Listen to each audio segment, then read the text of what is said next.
What's up everybody, it's Rob. I'm back with another video. I have here the Nokia 9 Pureview. I'm here to give you like my first 3-day assessment of this phone.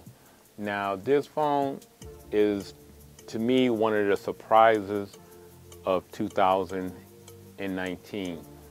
I'm very pleased with this phone. Nokia is really on its way of trying to make a great comeback. First off, the dimensions of the phone.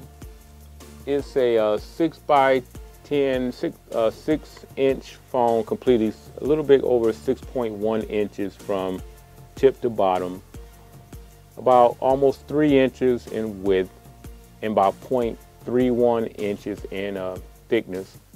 It weighs about 6.7 ounces. It is IP67, dust and water resistant. It does have a POLED touch screen, which is very, very good. One of the great things about this phone is the display. The reproduction of colors are on point.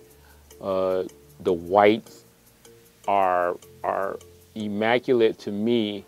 There's really no hint of any type of bluish tint or anything of that nature.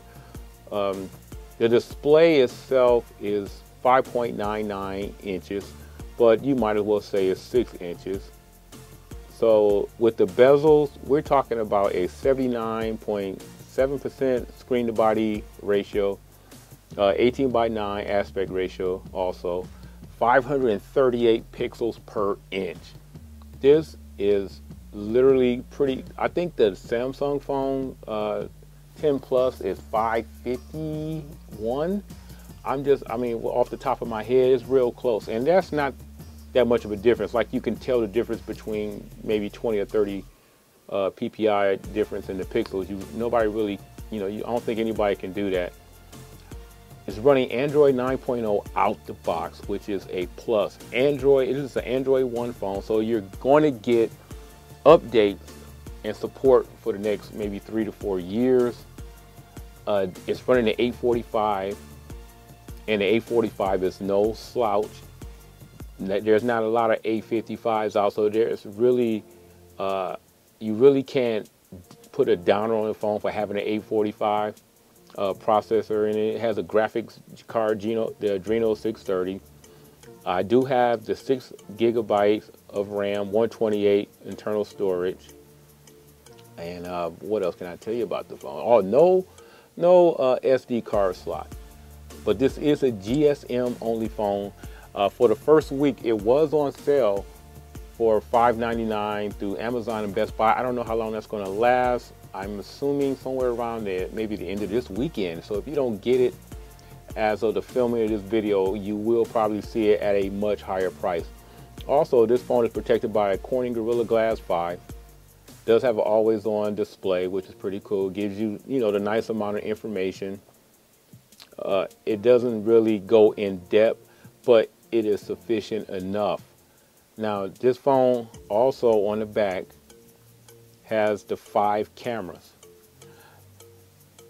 Now, all of them are 12 megapixels. They are, aperture rating, of 1.8.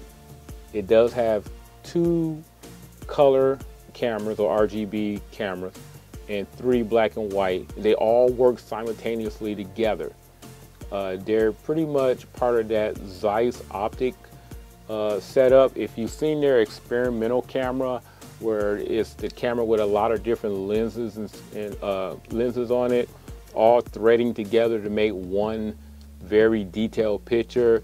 There's a lot of YouTube videos out there that really talk about that particular Zeiss camera, and Nokia and Zeiss have come together to bring a much more commercially feature type of camera setting to their phones. So in a lot of ways, you're going to get a lot of great pictures from this phone. I am not a photog at all, or a photography expert, or whatever the term is, and pretty much what you're going to see from me is just my picture samples and how I took pictures, and I'm learning to deal with this camera, learning the ins and outs. This camera is so detailed you can pretty much do a series of videos just basically talking about the different settings and things you can do with this camera. I mean, this is probably one of the most detailed cameras on a smartphone ever. It does have shoot video at 2160 at 30 frames per second, 1080 at 30 frames per second. It does have 720. The front-facing camera is a 20 megapixel camera, and it does shoot 1080 and 4K on the front-facing camera. Also, I'm also working on a camera sample and video video, so be on the lookout for that. I want to really try to put together as a nice detailed sample video as possible, so be looking out for that. No 3.5 millimeter headphone jack is on here. Oh yeah, I forgot to let you guys know, 3320 milliamp battery, so I'm sorry I forgot about that. The midnight blue is the only color that I was able to get in America, but I'm quite sure there are other choices of colors in different parts of the world.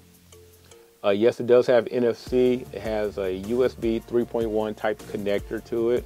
And the battery, the brick, when I did an unbox, I couldn't read it, but it is an 18-watt quick charge 3.0 charging brick. So for the most part, that's pretty much it. It does have a bottom firing speaker, and it's somewhat a little teeny. I wish it was a little bit better, but it is what it is. For the package, this is a great phone. Again, the display is really awesome.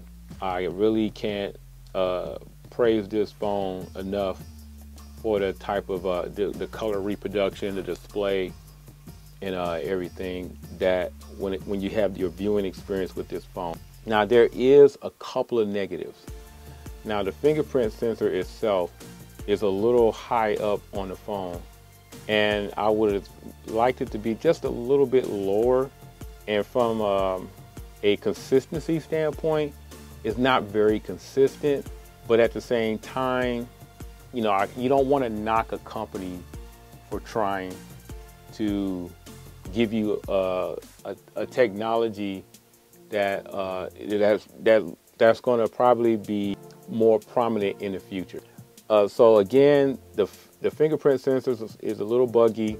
They did give you a software update out the box to try to correct that, but it hasn't really done a very good job of it. The front-facing unlock that they had, the camera unlock, is not very secure. So you're going to really find yourself using things like maybe the pattern or a pin as maybe your most prominent way of getting into the phone. There's also smart lock on here, so you can get into the phone and set up a smart lock where you can pretty much just unlock it based on your location. The phone will stay unlocked, or if it's connected to your favorite Bluetooth device, you can have it set where it stays unlocked, where you don't have to keep inputting a pin or using your fingerprint sensor. The menu is straight. Settings are straight base Android, so there's not a lot of options in there, not a lot of theming options or what have you. But there is some this little feature called digital well-being, where it breaks down how you use. Let me turn down this brightness on here. I'm sorry. There is this feature called digital well-being that breaks down how you use your phone. For example, for the time that I use the phone, it's pretty much telling me what app was doing what and which app I was actually using the most, and giving me a report that is called the Nokia Digital Wellbeing. You do have a set of bedtime schedule where to wind down to disconnect from your phone and avoid interruptions while you sleep. You can set that. You can manage your notifications in this particular area of the phone, where you can go in through each individual app and set it up. How do you want those notifications to come through? I mean, it's a very detailed area in your settings where you can set up little things like how you turn off your phone automatically at a certain time of the night and it'll reboot itself. So that's a cool thing. Everybody don't know your Android phone at least need to be cut off once a week, once or twice a week to help with its well-being. But for the most part, again, like I said, this phone is a major surprise. It's a major go. It's my first Nokia phone. The large bezels don't really bother me, but it may bother some of you. To me, it's sort of like a throwback look to older phones. I do like the flat display, no curves in it. Again, that's a throwback and that's a plus. A lot of people actually prefer that. It makes it easier to put accessories to your phone like screen protectors or tempered glass, where you don't have to worry about with a curved screen having those tempered glass where it's nothing but glue only around the perimeter of the actual display, the screen protector itself. So again, so far I'm loving this phone. That pretty much does it with my first 72 hours with the Nokia 9 Pureview. If you have any questions, please leave them down below. If there's any problems you may have had with this phone, leave them down below if I haven't named them in this video. I like to know if people are having problems. Just because you have a problem don't mean the phone ain't a beast. So please remember that. Other than that, again, don't forget to subscribe, comment, and I'll catch everybody in the next video. I'm out.